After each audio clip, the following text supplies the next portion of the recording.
ভারতের আশীর্বাদে বা দিল্লির আশীর্বাদটা কি খুব জরুরি বাংলাদেশের ক্ষমতায় থাকার জন্য বা আসার জন্য বা রাখার জন্য? প্রথম কথাটা কি ছিল? প্রথমটা ছিল হচ্ছে যে বিএনপির সাথেও কি একই রকম সম্পর্ক? বিএনপি কেও কি ভারত একটি রেগুলার? এটা জি না, এটা আমি বলছি বিএনপির সঙ্গে আমি তো 96 থেকে একেবারে সরাসরি পার্লামেন্ট মেম্বার হিসেবে সকলকেই দেখেছি। বিএনপিও ক্ষমতা এসেছিল, বিএনপির সঙ্গে ওদের সুসম্পর্ক ছিল এবং এখনো আমি যতটুকু দেখেছি লাস্ট পর্যন্ত তারা বিএনপির সঙ্গে সুসম্পর্ক রাখার চেষ্টা করছে, এখনো রাখছে। তাদের একটা কনসার্ন আছে এখানে এই দেশে, তাদের সিকিউরিটি কনসার্ন। তারা অফিসিয়ালি যেটা আমাকে জানিয়েছে বা আমাদেরকে সবসময় প্রায় অফিসিয়ালি তারা বলেন যে বাংলাদেশ তাদের এত ক্লোজ নেইবার এবং সেখানে যদি আমরা এরকম কোনো দল আসে বা যারা রাজনীতিতে আমাদের বিপক্ষে অবস্থান নেবে সেটা আমাদের জন্য ক্ষতিকারক হয় ফ্রম দ্য সিকিউরিটি পার্সপেক্টিভ। ওই জন্য তারা চায় যে এমন গভর্নমেন্ট আসুক যারা অন্ততপক্ষে এইসব বিষয়ে আমরা নিশ্চিন্ত থাকতে পারি যে ওখান থেকে আমাদের ইনফিল্ট্রেশন হবে না, যেটা আগে হয়েছে। যেহেতু উলফার ব্যাপারে তারা অনেক সময় ডিস্টার্ব ছিল, তো এইসব কারণে তারা চাচ্ছিল এবং তারা বিএনপির সঙ্গেও এগুলো ব্যাপারে বিভিন্ন সময় আলাপ করেছিল এবং আমার জানার মতে বিএনপিও অনেক ক্ষেত্রে তাদের সাথে এগুলো ব্যাপারে একমত হয়েছিলেন। কিন্তু পরবর্তীকালে যে কোনো কারণে হোক সেই বিশ্বাসযোগ্যতাটা ভেঙে গেছে কোনো কারণে। এটা ওনারা ভালো বলতে পারবেন, এটার ব্যাপারে আমি ডিটেলটা আমি ওনাদের ব্যাপার কেন হয়েছে কি হয়েছে আমি জানি না। ওনারা ভালো সম্পর্ক এখন রাখছেন কিনা বা আমাদের মতো তাদের একই সম্পর্ক কিনা সেটাও আমি জানি না। তবে আমি যতটুকু জেনেছি সেটা বললাম যে ওনাদের ভারত বিএনপি সম্পর্কে ওনাদের যথেষ্ট সফট কর্নার আছে আমার কাছে মনে হয়েছে। এবং আগে সরকারগুলো যখন বিএনপি সরকারে ছিলেন তখনও ভারতের সঙ্গে তাদের সুসম্পর্কই ছিল আমার দেখা মতো। আর সেকেন্ড প্রশ্নটা হচ্ছে ভারতের আশীর্বাদ দরকার হয় কিনা বাংলাদেশে ক্ষমতায় থাকতে হলে? অনেকে বলে থাকেন আওয়ামী লীগ এত বছর ধরে ক্ষমতায় আছে তার কারণ হচ্ছে ভারত। এমনকি আমি যখন আপনাকে ইন্টারভিউ করেছিলাম আপনি কিন্তু বাংলাদেশের পররাষ্ট্রনীতি টুয়ার্ডস ইন্ডিয়া এইটা নতজানু পররাষ্ট্রনীতি কিনা আমার এই প্রশ্নের জবাব আপনি বলেছিলেন যে অবশ্যই আপনি মনে করেন যে এটি একটি নতজানু পররাষ্ট্রনীতি। তবে শুধু ভারতের ক্ষেত্রে না, অনেকের ক্ষেত্রে এই কথা বলা যায় যে বাংলাদেশ আসলে সব ক্ষেত্রেই। আপনি এখনো এরকমটা মনে করছেন কিনা যে ভারতের আশীর্বাদে আসলে আওয়ামী লীগ ক্ষমতায় আছে বা শেখ হাসিনা সরকার ক্ষমতায় আছে? আশীর্বাদ আমাদের আশেপাশে অনেক দেশের উপর আমরা অনেকভাবে ডিপেন্ডেন্ট, অনেক ক্ষেত্রেই এক একটা দেশের বিষয়ে আমরা এক একভাবে ডিপেন্ডেন্ট। তারা যদি সেটা লেভারেজ নিতে চায় এবং আমরা যদি সরকার সেটাকে সেভাবে ম্যানেজ না করতে পারি এটা তারা নিতেই পারে। আমি ভারত স্পেসিফিক্যালি এখনো বলছি না। আমাদের যেমন চীনের উপরে অনেক ব্যাপারে আমরা ডিপেন্ডেন্ট, আমরা এখন মিডল ইস্টের উপরে বিরাটভাবে ডিপেন্ডেন্ট। ওরা বিভিন্ন সময় বিভিন্ন বিষয় যদি তারা ইনফ্লুয়েন্স করতে চায় এটা ইনফ্লুয়েন্স করার সুযোগ আছে। আমাদের ইকোনমি অনেক ক্ষেত্রে আমেরিকার উপরে অনেক ক্ষেত্রে ডিপেন্ডেন্ট, ইউরোপিয়ান ইউনিয়নের উপর ডিপেন্ডেন্ট। ভারত যেহেতু একেবারে নেক্সট ডোর এন্ড চায়না খুব ক্লোজ টু ইট, এদের ইনফ্লুয়েন্সে সাধারণভাবে এদের একটা বেশি ওদের বর্ডার কনসার্ন থাকে। ওদের আবার চায়নার সঙ্গে ভারতের একটা সম্পর্কের টানাপোড়েন আছে। এইসব বিষয়ে তারা বাংলাদেশকে একটু দেখতে চায় যে বাংলাদেশ যেন আমাদের বিপক্ষে অবস্থান না নেয়। এটা ভারতও যেমন চায়, চায়নাও তেমন চায়। রাশিয়াও এখন আজকাল কিছু বেশ, তবে রাশিয়া আগে ওরকম বড়সড় ভাবে আসে না। এইসব কারণে এইসব কনসার্ন আসে তাদের। তবে তাদের সমর্থন ছাড়া ক্ষমতা আসতে পারবে না এটা আমি মনে করি সঠিক নয়। যদি কেউ এই ধরনের নতজানু হতে চায় সেটা তো তাদের রাজনৈতিক প্রজ্ঞার অভাব অথবা তাদের নিজস্ব প্রোগ্রাম। আমি মনে করি সত্যিকার অর্থে এটাকে আমি মনে করি না যে একেবারে এটা মাস্ট। আচ্ছা, আপনি নির্বাচনের আগে এক সাক্ষাৎকারে বলেছিলেন, মানে ইনসিডেন্টালি সে সাক্ষাৎকারটাও আসলে আমাদেরকেই দেওয়া, যে এই নির্বাচনের ফলাফলটা বাংলাদেশের রাজনীতির জন্য খুব গুরুত্বপূর্ণ।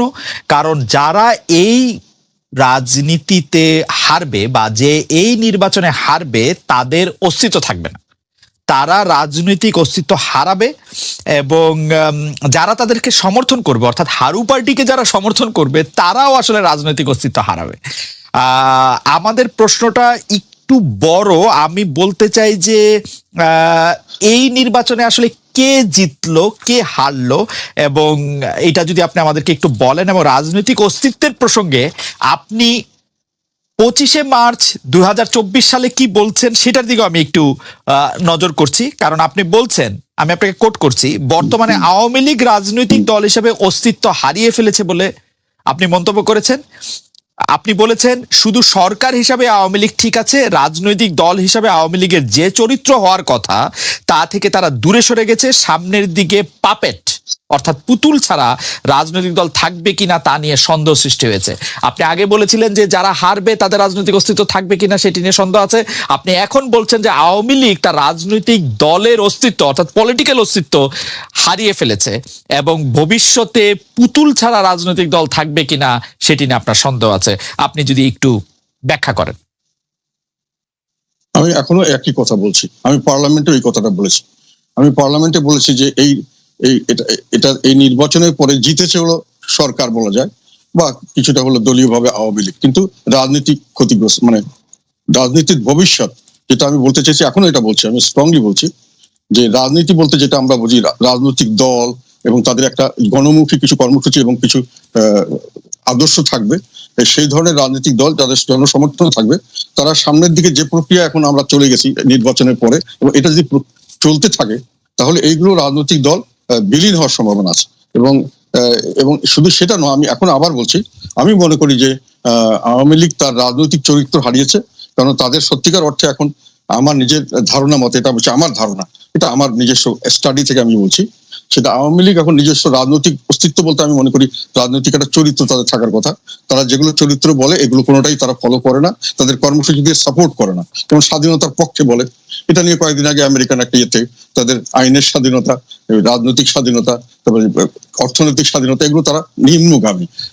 সার্বভৌমত্বের ব্যাপারে ওইভাবে বলা যায় না, তবুও আমি মনে করি দেশের মানুষের কাছে যদি প্রশ্ন করা যায় যে তারা ওই স্বাধীনতা কতটুকু রক্ষা করছেন, এই ব্যাপারেও তাদের ফেভারে খুব বেশি আসবে না। তারপরে তারা যেটা বলেন যে ওই আমাদের স্বাধীনতার পক্ষে এবং কিসের এটা মুক্তিযুদ্ধের পক্ষে, এটা একটা ডাহা, একটা উল্টো কথা। এটা আমি মনে করি তারা একেবারে সম্পূর্ণভাবে মুক্তিযুদ্ধের বিপক্ষে শক্তি, কারণ মুক্তিযুদ্ধ করা হয়েছিল আমাদের দেশের বৈষম্য বিরুদ্ধে, এটা সংগ্রাম ছিল, যেটা ভাষা আন্দোলনের মাধ্যমে, এটা বৈষম্য, ঢাকা দিয়ে ভাষা দিয়ে আমাদেরকে বৈষম্য করা হতো। ভাষা যদি আমাদের রাষ্ট্রভাষা আমাদের লোকদের না হয়, তাহলে আমরা চাকরি বাকরিতে বৈষম্য শিকার হতাম। সেই জন্যই যুদ্ধটা হয়েছিল, তাদের সঙ্গে সংঘর্ষ হয়েছিল, আন্দোলন হয়েছিল, মানুষের জীবন দিয়েছে। ভাষা ব্যবহার করে আমাদেরকে বৈষম্য করা হতো। আমি 6 দফা যখন দেখা হলো, তখনও 6 দফার উদ্দেশ্য ছিল স্বাধীনতা নয়, 6 দফা ছিল আমার বৈষম্য মুক্তি চাই। তখন এটা হলো না, অ্যাটাক করা হলো, তখন জনগণ সিদ্ধান্ত নিল আমার একটা নিজস্ব দেশ চাই, সেই দেশটা হবে প্রজাতন্ত্র, এটা সবচেয়ে বড় কথা, প্রজাদের দেশ হবে, যাতে করে আমি বৈষম্য মুক্ত সমাজ করতে পারি, যেটাতে করে আইনের শাসন এবং ন্যায় বিচার ভিত্তিক সমাজ করতে পারি। ফলে এইটাই ছিল মুক্তিযুদ্ধের আর স্বাধীনতা যুদ্ধের চেতনা। আমি প্রজাতন্ত্র চাই, আমি রাজতন্ত্র চাই না। সেখানে প্রজারা হবে দেশের মালিক, প্রজারা তাদের প্রতিনিধি ঠিক করবে, তারা তাদের প্রতিনিধিদেরকে তাদের কথা মতো চলতে বাধ্য করবে, না চললে তাদেরকে পরিবর্তন করবে। এখন আওয়ামী লীগ এগুলো সবগুলো ভায়োলেট করছে এবং তারা বৈষম্য সৃষ্টি করছে বিভিন্নভাবে, আওয়ামী লীগ, নন আওয়ামী লীগ, এবং তাদের বিভিন্ন ক্যাটাগরি করছে। তারা মুক্তিযুদ্ধের যে স্বাধীনতা যুদ্ধের প্রজাতন্ত্র, এখন প্রজাতন্ত্র বলে বাংলাদেশকে ঠিক মতো বলতে গেলে প্রজাতন্ত্র বলা যাচ্ছে না, যেহেতু এটা এখন একটা ডিক্টেটোরিয়াল রুল, স্বৈরতন্ত্র হয়ে গেছে, প্রজাতন্ত্র নয়। মুক্তিযুদ্ধ তারা এটা কিছুই মানছে না। আচ্ছা, আমি এখন বলি, কাজেই তাদের কর্মসূচির সঙ্গে তাদের আইডিওলজি মিলছে না। এখন আমি যেটা বলতে চাচ্ছি, তারা তাদের রাজনৈতিক চরিত্র হারিয়েছে। এখন যেটা তাদের হয়েছে, আমার ধারণা মতো, এটা আমি জানি না কে কিভাবে নেবে, এটা আমি, it is open for discussion, এটা মানে ক্রিটিসাইজও করতে হবে। সেটা হলো তারা এখন একটা কাল্ট হয়ে গেছে, তারা অ্যাকচুয়ালি কোনো রাজনৈতিক দল নেই। কাল্ট মানে একটা নেতা ভিত্তিক এবং কিছু রিচুয়ালস ভিত্তিক একটা সংগঠন, এবং তাদের খুব স্ট্রিক্ট, কাল্টদের খুব স্ট্রিক্ট দিয়ে থাকতে হয়, যারা নেতার প্রতি আনুগত্য থাকতে হয়, রুলস এন্ড রেগুলেশন খুব স্ট্রিক্ট হয়, এক্সট্রিমিজম হয়, এবং সেটা ওদের মধ্যে দেখা যাচ্ছে। আমি যেটা দেখতে পাচ্ছি যে রাজনৈতিক দল হিসেবে তারা যেটা কাজ করতে চাচ্ছে, এগুলো সব কাল্টের কাজ। যেমন আমাদের একজন খুব মহান নেতা, ওনাকে আমরা সবাই শ্রদ্ধা করি, উনি এবং ওনার পরিবারকে নিয়ে একটা সারা দিন রাতি মোটামুটি একটা বন্দনা করা হয়, এটা একটা কাল্টের একটা রিচুয়ালস আমার মনে হয়। তারপরে ওনাদের কিছু দুঃখজনক ঘটনা ঘটেছে, সেটা নিয়ে একটা মাতম করা হয়, আর কিছু সামান্য কয়েকটা ঘটনা, কয়েকটা বক্তৃতা নিয়ে দিন রাত বিভিন্ন সময় বিভিন্ন ভাবে এটাকে বলা হয়, একই জিনিস, এবং এটাকে বারংবার সকাল বিকাল রাত মানে মাঠে ঘাটে সব সময় বলা হয়। এগুলো আমি মনে করি রাজনৈতিক চরিত্র না, এগুলো হলো কাল্টের চরিত্র। এবং আমি আরেকটা কথা বলতে চাচ্ছি এখানে, আমি একজনকে জানি, ইয়াং একজন, উনি এই দলের সঙ্গে জড়িত, দল করতেন, আওয়ামী লীগ করেন এখন। উনি এক ভদ্রলোককে খুব পছন্দ করতেন, তার জ্ঞান বুদ্ধি বা সেসব কারণে, এবং উনি যখন দেখলেন যে ওনার দলের শীর্ষ নেতা তাকে পছন্দ করেন না, তখন উনি ওটা থেকে দূরে সরে আসলেন। তার মানে যে কাল্টিজম, মানে ওখানে আমার ব্যক্তিগত বিষয় এখানে আসবে না। তো ফলে এখন যেটা আমি বলতে চাচ্ছি যে রাজনৈতিক বৈশিষ্ট্য থাকছে না, এটা একটা মেশিন হয়ে যাচ্ছে, একটা শাসন যন্ত্র, এবং সেখানে সমস্ত প্রশাসন, সমস্ত বাহিনী টেনে নিয়ে একটা শাসন কার্য চলবে, ওই রাজনীতি চলছে। আর একটা কথা বলি, যেখানে রাজনীতি বলতে বোঝা যাচ্ছে প্রজাতন্ত্রের রাজনীতি, সেখানে জনগণের পার্টিসিপেশন ছাড়া সরকারি রাজনীতি মানে যেখানে সরকারি কাজকর্ম বা সরকার পরিচালনা, রাজার কাজ করা, সেটা প্রজারা করবে। সেটা যখন প্রজারা সেখানে থেকে দূরে সরে যায়, রাজনীতিকরণ হয়, যেটা আওয়ামী লীগ করছে। ভোটের সময় তাদেরকে আসতে দিচ্ছে না, তাদের কোনোখানে জনগণের কথা শোনা হচ্ছে না, তাদেরকে কথা বলতে দেওয়া হচ্ছে না। এটা তাদের বিরাজনীতিকরণটা, এটি হলো আমি মনে করি স্বাধীনতার চেতনার সবচেয়ে বড় বিরুদ্ধে সবচেয়ে বড় অবস্থা। স্বাধীনতা ছিল, সেটা আপনি খুবই প্রাঞ্জল ভাষায়। আমি একটা প্রশ্ন করতে চাই যে ভারত যে আওয়ামী লীগের সাথে কথা বলে বা জাতীয় পার্টির সাথে সুসম্পর্ক রাখতে চায়, আওয়ামী লীগের সাথে সম্পর্ক রাখতে চায়, ভারত এইখানে pick and choose Awami League এবং জাতীয় পার্টিকেই কেন করে? মানে বিএনপির সাথেও কি এরকম তারা সুসম্পর্ক রাখতে চায় বা তারা এরকম করে পরামর্শ উপদেশ দেয়?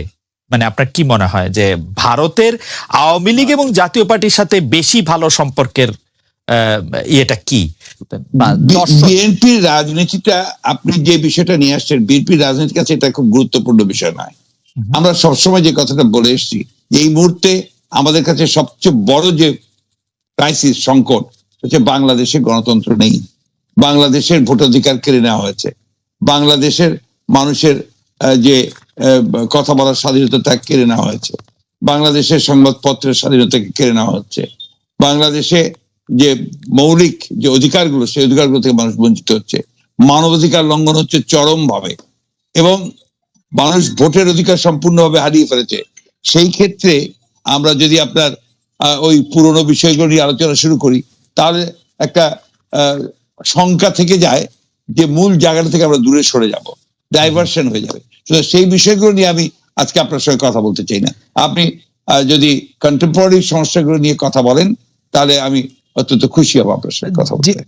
ওকে, আচ্ছা, ঠিক আছে। আমরা আসলে বিএনপি এবং আপনার রাজনীতি নিয়ে কথা বলতে গেলে প্রথমে যে বিষয়টি আমাদের ধারাবাহিকভাবে আমাদের মাথায় আসে, সেটি হচ্ছে 2018 সালের নির্বাচনে ডক্টর কামাল হোসেন, আসম আব্দুর রব, মাহমুদুর রহমান মান্নার সঙ্গে জোট করেছিল বিএনপি।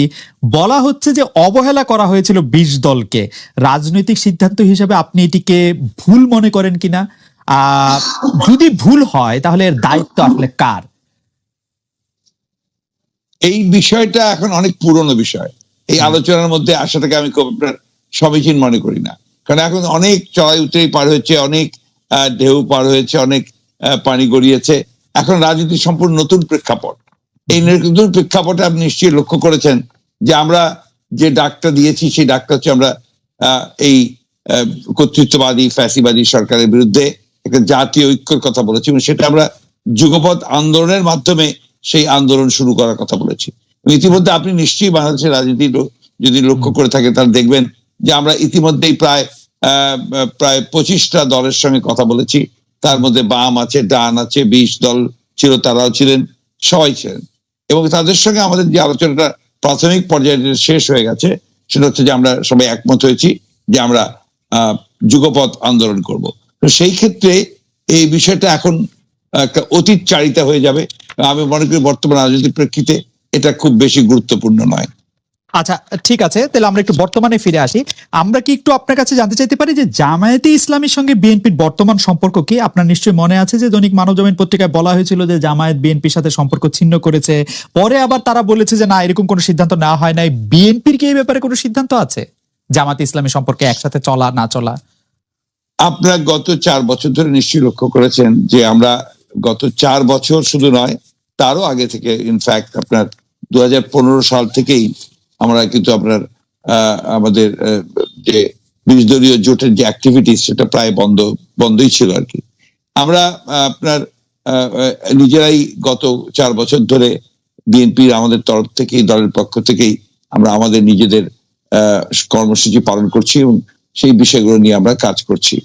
আপনি নিশ্চয়ই লক্ষ্য করেছেন যে এখন যেটা আমরা করছি, এই কাটার মধ্যে আমরা যে সমস্ত দলগুলোর সাথে কথা বলেছি, সেই দলগুলোর কথা আপনারা সবাই জানেন, আমরা সেইভাবে কাজ করছি। আমাদের তো এখন আমরা জোটের কথাটা আমরা এখন বলছি না, এবং জোটের কথা সামনে আসছেও না।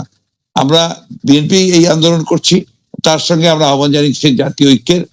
প্রত্যেকটি দল তাদের নিজের নিজের অবস্থান থেকে তাদের আপনার আমাদের যে বক্তব্য, আমরা যদি একমত হই, তাহলে সেই বক্তব্যগুলোর সামনে নিয়ে আন্দোলনে যাবেন, এবং রাজপথেই আন্দোলনের ধারার মধ্য দিয়েই আপনার এই সিদ্ধান্তটা হবে যে আমরা ভবিষ্যতে জোট করব কি করব না, বা আমরা একসাথে যাব কি যাব না। সুতরাং এখন ওই জামাত প্রসঙ্গটা একদম একেবারে অপ্রাসঙ্গিক এখন এই মুহূর্তে। জি, জনাব মির্জা ফখরুল ইসলামকে আমরা যে আপনি যে 25টি রাজনৈতিক দলের সঙ্গে কথা বলেছেন তার মধ্যে কি জামায়াতে ইসলামীর সঙ্গে তার আপনি আলাদা করে কথা বলেন নাই, সেটা কি এই কারণে যে এটি এখন প্রাসঙ্গিক না, নাকি এটি কোনো বার্তা আসলে দিচ্ছে যে আপনারা? না, আমরা আপনার যে সমস্ত দলগুলোর সঙ্গে প্রকাশ্যে কথা বলেছি সেই দলগুলোর খবর আপনারা সবাই জানেন, রাইট। এবং সেই দলগুলোর সঙ্গে আমরা কথা বলেছি। আমরা জামাতের সঙ্গে প্রকাশ্যে কোনো রাজনৈতিক কোনো আলোচনা করি, কোনো সংলাপ করি।